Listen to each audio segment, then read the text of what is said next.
একটি ত্রিভুজের দুইটি বাহুর দৈর্ঘ্য যথাক্রমে 7 সেন্টিমিটার ও 9 সেন্টিমিটার এবং এদের অন্তর্ভুক্ত কোণ 30 ডিগ্রি হলে ত্রিভুজটির ক্ষেত্রফল নিচের কোনটি হবে?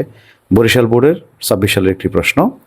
আমাদের সরাসরি ত্রিভুজটির ক্ষেত্রফল জানতে চাচ্ছে, আর আমাদের দেওয়া আছে দুইটি বাহুর দৈর্ঘ্য আর তাদের অন্তর্ভুক্ত কোণ। যদি কোনো ত্রিভুজের বাহুর দৈর্ঘ্য আর অন্তর্ভুক্ত কোণ দেওয়া থাকে তখন আমাদের তার সূত্র ইউজ করতে হয়। সেই ক্ষেত্রে আমরা জানি সূত্রটি হচ্ছে এটি, ত্রিভুজের ক্ষেত্রফল সমান হাফ ইন্টু বাহুদ্বয়ের গুণফল, মানে এ বি সাইন থিটা। বুঝতে পেরেছি? এই সূত্রটা হবে যদি দুইটি বাহু এবং একটি কোণ দেওয়া থাকে অন্তর্ভুক্ত। এখন মানগুলো বসিয়ে দিই। 1/2 ইন্টু এ বির মান আমরা 7 ধরতে পারি, আর বি হচ্ছে আমাদের অপর বাহু 9, আর সাইন থিটার মান কত ডিগ্রি? 30 ডিগ্রি। 30 ডিগ্রি।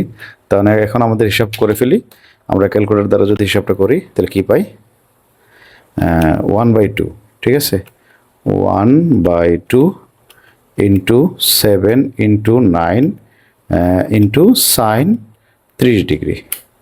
এখন আমরা যদি ফার্স্ট ব্র্যাকেট দিয়ে যদি ক্লোজ করে ইকুয়াল ক্লিক করি, এইচডি মোডে গেলে কত পাই? 15.75।